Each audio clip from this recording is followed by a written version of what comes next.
We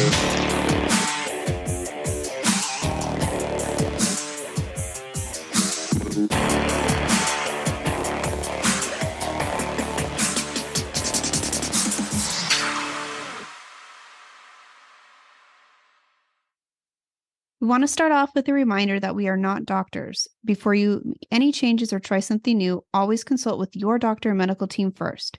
Chronic illness can vary from patient to patient, so it's always best to consult with your own doctor for what is best for you. Hello, welcome to I Be Determined. I'm your host, Mason Harvey, and I have Crohn's disease. And I'm your host, Michelle Harvey. I'm Mason's mom and also caregiver. And today's topic is going to be about dual biologics. Yeah, fun stuff and important stuff, actually. Yes, so, and the way this came about is because I actually talked to a mom this past week whose child was going to be going in for their first dose of double biologics. So they were already on one and another one was being added. So she was kind of scared. You know how we felt like when we first got the news that when we were out of the hospital at first and I was on one biologic, it was called Remicade. Yeah. And we're like, that's crazy. Being on one biologic was felt like a lot. You know? It was kind of overwhelming. We never got biologics before, so it was crazy at first just to have one. Yeah. And then when that wasn't working, the doctor put us on something else, which was kind of working. And then they said, well, this is working, but not to the extent we want it to work. So we're going to put you on a second biologic. And when I heard we're going to be on two biologics, I was like, yeah, it was kind of like we really had to trust our doctor on that because it was a little nerve-wracking. Thankfully, one was an injection, one was an infusion. So yeah. So it just kind of came to my thought this week when we were coming up with our topic for what we were going to discuss was there's probably other moms, other dads, other parents out there who are kind of facing the same thing because it used to be kind of unknown and it wasn't really used. It's fairly new, still a fairly new practice. And so I think there's not a whole lot of information and sometimes it ends up leaving a lot of you feeling very alone. And even for Mason, there's not a lot of other kids that can relate at that level. So it's kind of nice to talk about this. And if your child is on dual biologics or if they're going to be going onto it, there's been discussions. We hope this might be helpful. And as always, we let everyone know that we are not experts. No, not doctors. Nope. We are just, I'm just a parent and a kid over here. Crohn's disease and caregiver. And so we're just doing our best with what we've learned along the journey as being a caregiver and being a patient. And we're still hoping in the future here to maybe have a pediatric gastroenterologist on and an adult gastroenterologist. It'd be great to be able to ask questions and maybe ask some of your questions and get really legit answers on the spot. So, but for now, we just refer to online sources where when we need to look up something, we do make sure we look up information. We want to make sure we have correct information. Yeah. We're not just talking about what we think. Yeah, because that's very important. Yeah. Very important. And have resources. If you are curious what a biologic is, this episode is not for you. No, we have another video about what a biologic is. Right. And that's an episode. I don't know what episode it is, but it's in season 1. And if I'm able to, I will pop that up on the screen for you guys if you're watching on YouTube. If you're listening to us, just head back to season 1 and look for the episode on biologics. And that'll give you the information on like more of what they are. Yeah, how they're used, how they attack and everything like that. So that's in another episode. So this one is just going to be a little bit more about dual biologics. And so basically, what is dual biologics? It's you take two biologics instead of just taking one biologic. Yeah, that's basically what it is. So it's double biologics, dual biologics, however you want to say it.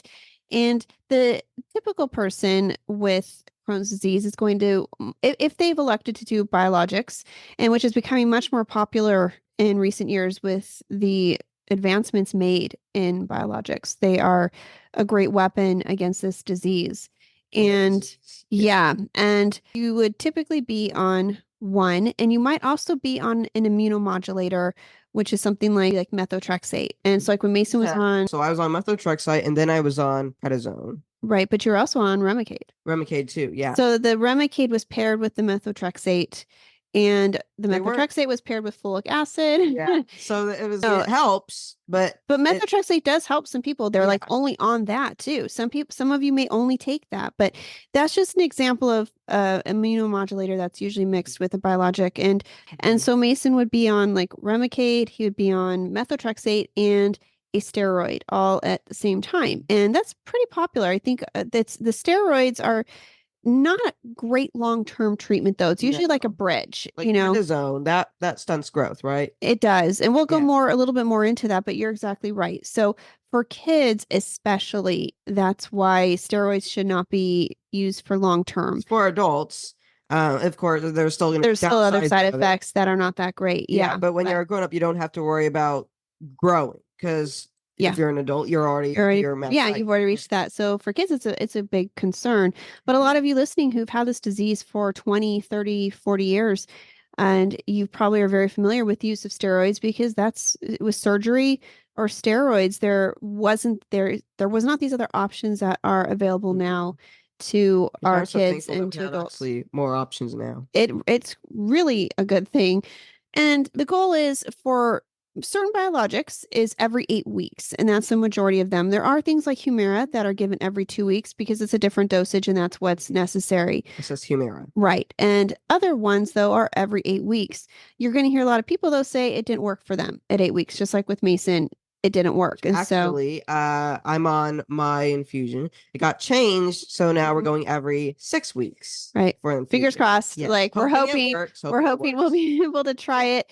They're going to do that and run some levels on him and more tests to see if it's recommended to continue on that So we're path. trying So to make the jump. yeah, probably the next couple months we're going to make that Mhm. adjustment. So right now though, he's every 4 weeks for both biologics that he's on. And typically they would like to get you to 8 weeks, but some people it's just never possible. You can't get there for some Yeah, people. it just it's difficult to do. Some will be on 6 weeks, some will be on 4 weeks. And but what that means is this was something that's frustrating for Mason is that when you are on a biologic every 4 weeks versus 8 weeks, it suppresses your immune system So like actually, double. I was going to say that when you have two biologics, it does have good causes. It's helping your disease. Yeah. But then the downside is the more you go to get these biologics, Hmm. they're getting them more often into your system. So your immune system Takes a is, hit. yeah, it's going to get Mhm. suppressed a lot more. So it's harder to go Right. places.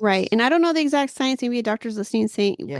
could tell you that, but we just know that it's even more difficult. Like for Mason, currently there's 2 weeks between every treatment. And so that means if you were to get sick, you don't have a lot of time to recover No. between treatments versus someone who gets it every 8 weeks. So really the goal for everybody is one biologic every 8 weeks. That would be in a perfect world, which is still imperfect. In a perfect imperfect world, 8 weeks.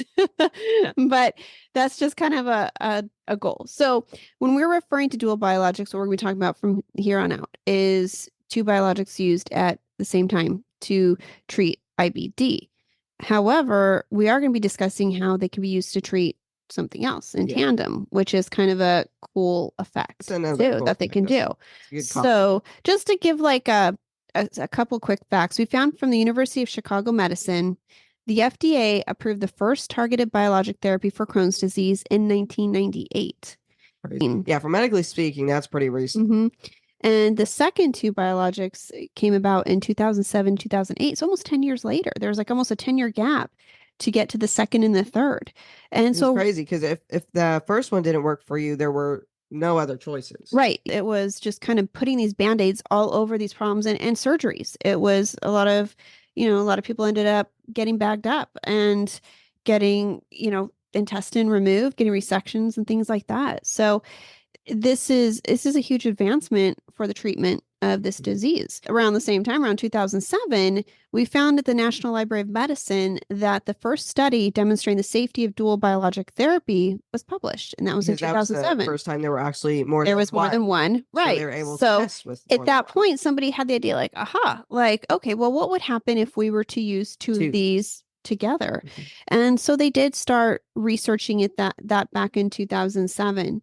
And something else from the National Library of Medicine that we found is that because there's so much chronic inflammation from IBD. You relapse, and it's just like it can really do a lot of damage consistently. It's constantly. So these biologics, what they're trying to do is just hold back that inflammation, hold back that damage. And so you have healthier intestines, healthier guts. Yep, exactly. Yeah. And by finding a disease course that can help, it can help reduce significant complications, and it can also reduce morbidity. And so it's very essential to find maintenance therapy that will keep these guys healthy and keep them in good shape for as long as possible. It also would help reduce, there's other things like strictures, fistulas, abscesses, surgical resections, things like that, that these biologics help you avoid. The thing is, though, is that they know in the National Library of Medicine that while there is well-established, experienced national guidance for different types of maintenance therapies, the use of dual biologics is difficult to find a lot of research on because it's so recent and studied. Right. So there's still little research and a lot of long-term data on these. And that is something that we need to continue to work on because it's important for the research to be there. So like when a doctor wants to put Mason on it, then they have the resources to say to insurance. Yeah, maybe insurance, we wouldn't have to deal with that as much because they'd understand the reason for you think. They understand, but money is it's a bit expensive. Yeah, but it's important to continue to do this research because when there isn't a lot out there for a doctor to pull from and say this would help my patient, so you end up having like guinea pigs or these people that have to kind of experiment with this, and it kind of just feels like that. I mean, that's what it felt like even on one biologic with you. It was like, let's try it and hope it works. Fingers crossed. Yeah, with Crohn's, there's no real way to know. Like she said, there is no way to know what biologic is going to work. Which maybe with more testing in different areas, you can figure out if they have this sort of cell or this other thing with their blood. Maybe they'll be like, well, because of this biological work, or because of this, so you don't have to go through the instead of having to try it and then finding out, oh, this kind does not work for you, but then find, oh, this one does, and then, oh no, what if it stops working? You want to know your other options. One of the things we were kind of mentioned earlier was how dual biologics can help more than just Crohn's disease. So like for Mason, what's interesting, and I don't know if there's a tie with this at all, because not a scientist, but Mason had severe joint pain as one of his symptoms of Crohn's disease. He was diagnosed with peripheral arthritis. And when he started taking the Stelara, the first thing it helped was the joint pain. Yeah, it was a joint pain. Right.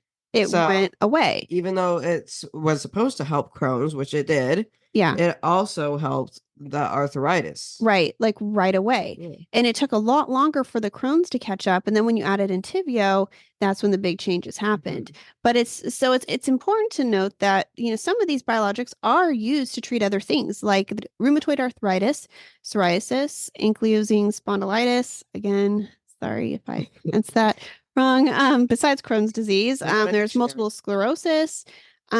There's a lot of things. And so you can take these biologics sometimes to treat one thing, and you can take another to treat something else. So that's why it's important to research this and find out the safety of this, because maybe your Crohn's disease is under control with Entyvio, but you're still getting joint pain. So maybe by adding Stelara, you can take care of the joint pain and Crohn's at the same time. So it's just it's important to have this research, so to know how much you can add and what you can do, so you can help two different issues. So we're going to shift gears here then, since we went over all the fun facts and all that good Wonderful stuff and talk about Mason. Yeah. So it's all about me now. Yeah, now it's all about you. So let's start off. We're going to have a few more facts leading into this, Mason. Yeah. So get ready. So online MDPI said that IBD, and this is something we found in a lot of other resources. I'm just using theirs, but this is something I found all over, that IBD is usually more severe in pediatric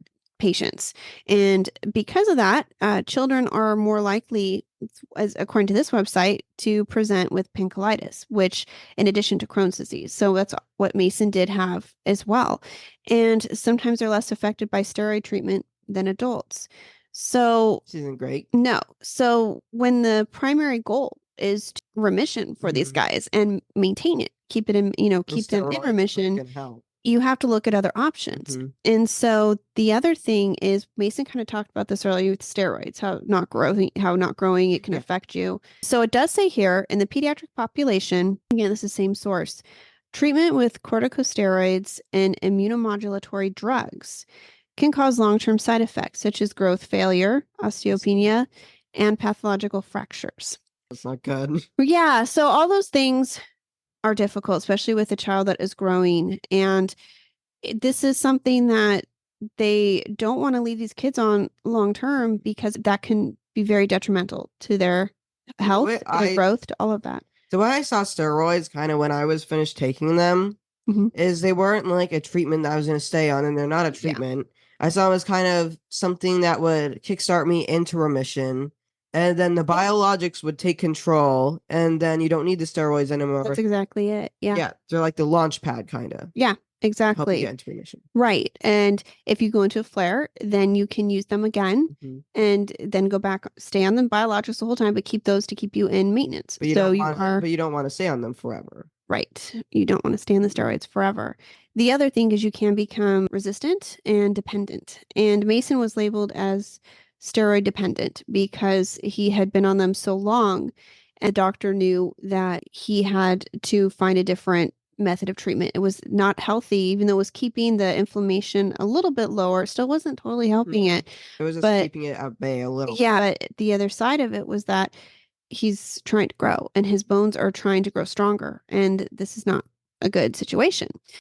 For that reason, that's why biologic therapies are now more commonly used. So in a patient that's moderate to severe at diagnosis, this is going to be something that's going to be more recommended. I think it's just becoming more common. For Mason, I'm on Entyvio and Stelara. Yeah, so it's vedolizumab and ustekinumab is some of the terms. I get to say the fun names. She has to say the biological. Yeah, the ones the doctors use. I just sound professional. You sound professional. But that's and different people I've noticed because and the reason we say both of them is because online I've noticed different, depending where you're located and depending how your doctor discusses it, they use different terms for it. So I just want to make sure you know both terms so you know what he's on. And one is the Entyvio is given through IV, and the Stelara is given through a subcutaneous injection. Yeah. Obviously, I like the injection more, but I mean, they're both helping me, so I like them both. Yeah. The injection's a lot more simple, but for someone who just is starting with this disease, having to hear they're going to have to get an injection that much is like, ugh. Not something they're looking forward to.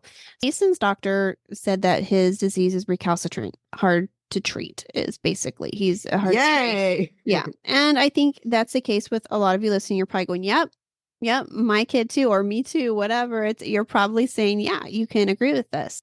So when Mason was first diagnosed, he was put immediately onto Remicade and methotrexate, like we mentioned, and steroids. And he also did gut rest too. So he did TPN. He was given nutrition through a PICC line in his arm, so nothing went into the gut. He was on gut rest. Yep. For 4 weeks. And then he did a liquid diet after that. So he was just drinking liquid drinks until he started bringing the food back into the diet.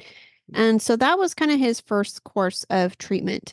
And they figured out pretty quickly that which Remicade is also known as infliximab. And so that they figured out was failing him. It wasn't really working. No, and they even went to remember it was like you were getting it within like a week. Yeah, like almost every 2 weeks. And that's supposed to be every 8 weeks. Yeah. And they immediately did like 2 weeks and then a week. And then it was like, and it's not working. And the Remicade, the infliximab, it takes 4 hours to get it. Yeah, that's a long time. And to do that every week and to go to the hospital for 4 hours every week. Yeah. And stay in a room, it's just not that fun. And especially it's not fun at all if you know it's not working. That's the other thing. It's a lot more difficult when you know it's not working. Yeah, because if I knew it was helping, I'd be like, it would seem worth it. It's like, works. Okay. But if it doesn't work, when you're still feeling terrible and you had to leave the hospital bed like 4 times to run to a bathroom, you're like, I don't want to get it. Gosh. Yeah. So, and he was also on methotrexate. And so what the doctor figured out eventually is neither of them were helping. Nothing against Remicade. It's just that. No, it's a very popular drug. Yeah. Yeah. Remicade was actually the first one that came out. So thank you Yeah, for the creating OG. Remicade. It just didn't Yeah. work for me, sadly. No, but it works for a lot of It works people. for a lot of And some people. people you try it and start feeling better right away. And that was our hope. We kept looking at him thinking, oh, maybe this is a sign that he's better. We were trying so hard to believe in it. Yeah. And it was like, no, it didn't work.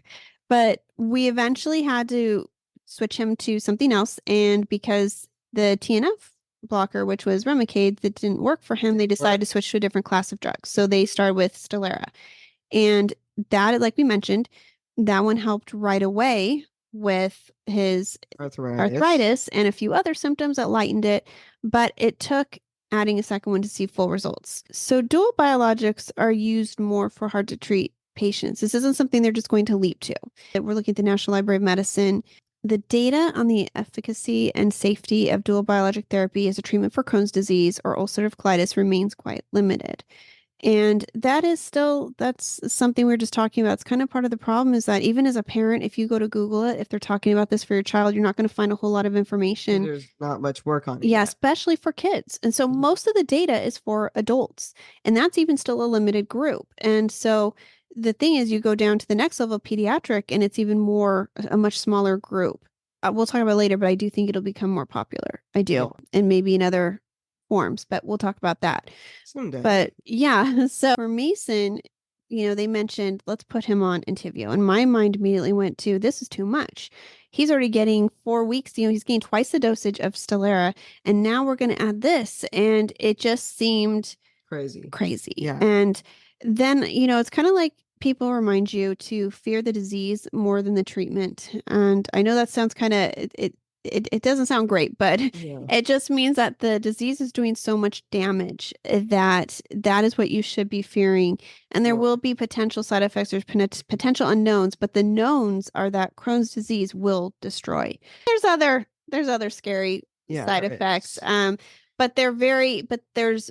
They're very small percentages, a Mhm. very small percentage Like there's a less versus of a chance of that happening than right, Crohn's causing something right. And else. the Crohn's is progressive. Yeah. It's going to get worse. Because by the And time you're so, not treating it, Crohn's can get worse and it can become really hard to treat. yeah, And it can cause steroids. a lot of issues. So yeah. So that's something that's important to think about. And he's on Entyvio, which is vitalizumab. So that one he also went, they took him from 8 weeks to 4 weeks. So now he's on Stelara 4 weeks. Now he's on Entyvio 4 weeks.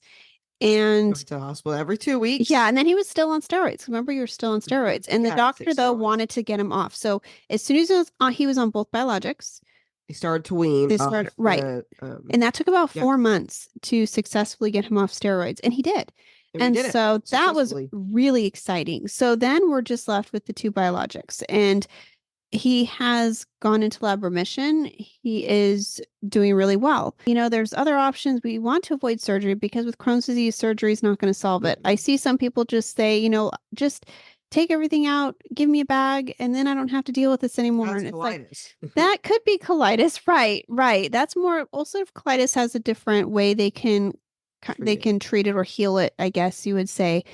And Crohn's, though, does not. It can attack anywhere else. So just taking out the part that is inflamed isn't going to solve it. So that's why this is so important. And we were very nervous. I don't think anybody ever feels like comfortable doing this, but we Yeah, to be trusted on his dual doctor. biologics. Or you trust your Oh, I doctor. do. And it's important that Mason has that trust. We have that trust. We can ask any questions. And the other thing was it was a bit of a fight to get this because Insurance doesn't like dual biologics. no, they don't Or even like one biologics. biologic. It's Yeah, a fun to get one biologic. yeah, they're like, There's oh the gosh. cost. Yeah, so now it's like they want two. And so that's where the research comes in because she had to show why Mason needed it. And now that he has been successful with this, we do have the proof that for him, So, hey, look, it worked. it did work. So Yeah. that's proof. He's doing fine. He doesn't need any more. Yeah. He doesn't need steroids. He's doing great. Yeah, and That's good proof. And for some people, someone out there might have already done this combo and it's like it didn't work for you. But I don't think that's necessarily strange because I think with this disease, it's like expect the unexpected with it because like we were kind of saying, and I think we've talked about it's so different for everybody. This disease is there's certain things that are all the same, like symptoms and things you guys all go through. But the ways you're all treated can really be different. And some people, if they say that they can just use dietary changes, they can take a certain, vitamin or prebiotic. There's other people who just use immunomodulators. Some people just use steroids. It's so how come this disease isn't treated like why is there not just one answer? Why is it different for everyone? Why is it different for everyone? And so I think that as they get more into this in the future and find out the actual root cause for this disease and like the individual, like looking at Mason's biological makeup and say, okay, what is causing this? So why is Mason able to have success with Entyvio and Stelara, and a friend of his is able to have success with Remicade? And so it's interesting to me how this is treated. And so I think it makes sense from a standpoint of taking two different classes of drugs because Entyvio is in a different class than Stelara, and it's in a different class than Remicade. And so if you take something from two different classes, it makes sense that maybe the one fought part of the issue Mason was having with if they were both Crohn's. from the same class, that they would just be fighting the same thing.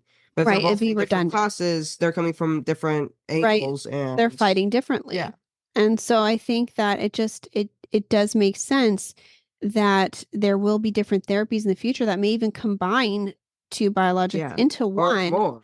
or something like that. Yeah. I don't know if that's even It scientifically might not be possible. possible, but we can Yeah. dream. And it's exciting because we've got to see how like bioscience companies work, Mhm. and we've got to go inside them and see how everyone does work on these projects and is trying to find these answers and trying to find these treatments and, hopefully a cure. So That's what we all want. right. So it's important, you guys, to keep fundraising and raising awareness and doing things to promote this research so that there is a better future for many reasons. It's, biologists came onto the scene in 1998. And so maybe there'll be something else here in the next 10 years that'll come out that'll be different. And good news, if they don't find a cure from these studies, they might find another treatment, which that's also good. Or a cure for something else. Or a cure from something else. So because a lot of times things for Crohn's come from other research and other diseases or other problems like cancer. And so Remicade worked for Remicade was developed, I believe, was developed for cancer. Yeah, okay. And it ended up not being a good candidate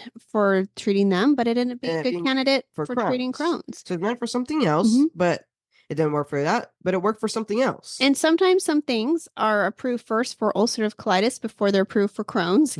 It's really interesting, to look into and research this. So I encourage you guys to, if you have these questions, you have things, talk to your doctors, ask them about this. Knowledge is helpful. And having a doctor you can trust is extremely important. That's about it for today for about dual biologics. And hopefully we've kind of brought you guys a little sense of comfort if there have been concerns. Understanding. A little more understanding dual biologics and what they are. And, hopefully for Mason in the future, in the near future, we're hoping to get it down to one biologic, and hopefully that will be good enough. And that'd be so cool. It would be. It would. And we'll see. We're going to the doctor on Tuesday. So in a few days, we'll be getting his Stelara. Woo! And we'll be discussing the new treatment path for him. So that sounds like fun. Yeah. So as of right now, it looks like it'll leave 3 weeks open in between the treatments. And then you have to go 2 times in a row, unfortunately. So 2 weeks in a row, but you would have like a 3-week break instead of just how break's better than a 2-week break. Yeah. So so we're trying to open up, and his doctor's always trying to find a better quality of life for Mason. Also, the good thing about a bigger break in between infusions is because when we're in the hospital, they had to be careful where they put IVs. Yes. Because if they put it in the same spot over and over again, you wear out that vein. Yeah. And then bad things can happen. So the more time spread out in between getting an IV in the same spot, there's less of a risk. Less damage. Yeah. And there's less damage on your liver and all kinds of things, because that's, the biologics can be hard on the body. And so it's a win for us to get any kind of reduction that we can. So it's less, while also keeping Mason healthy Crohn's wise. So it's a difficult balance, but we're working towards it, and we are making progress. So that's a good thing. That's what's good. So All right, guys. Well, we hope you all are doing well. Hope you guys enjoyed today's podcast. Have a great new year. Yeah, hope you're still enjoying the first week, couple weeks into the new year. And we will be back again next week with a new episode. And please feel free to recommend anything you'd love to hear us talk about, any subjects. If you have any questions, let us know and feel free to comment. And you guys can follow us on Instagram at Team IB Determined. And we also have a lot of family stuff on there. So it's kind of fun to see. And you can also listen to us on Spotify, iHeartRadio, Amazon Music, Apple Podcasts, and anywhere basically where they play podcasts. I put the link for Buzzsprout so you guys can see all the different icons of where we're playing, and so you can find which one you prefer to listen to us on. And go on to YouTube. And if you're on YouTube, make sure to like and subscribe. And if you want to be notified every time we post a video, make sure you hit that bell. And here comes the guilt trip. If you haven't commented, please comment. But we have been getting comments in the last. If people are still watching this long, I think maybe they don't watch all the way. Yeah, they don't hear this part. Yeah, so if you haven't, just say hi. Let us know how you're doing. What you related with in this video, what you want to see in future episodes, ideas. What brought you here? If you just want to say hi, things like that. Yeah. So please leave a comment. Makes it worth it. So we love reading your comments and we read every one of them. We do. All right, guys. Have a good day, good weekend, good work week, whatever time of the week you're listening to us at. Make it a good one. So we'll see you guys in the next episode. Bye. Bye. We hope you will stick around, tune in, and reach out to us with your own journeys.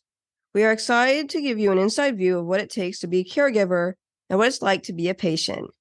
And most of all, we hope you'll maybe be able to play something you hear on here that might help you in your own life. Sometimes life changes, and it's all about how you handle the journey.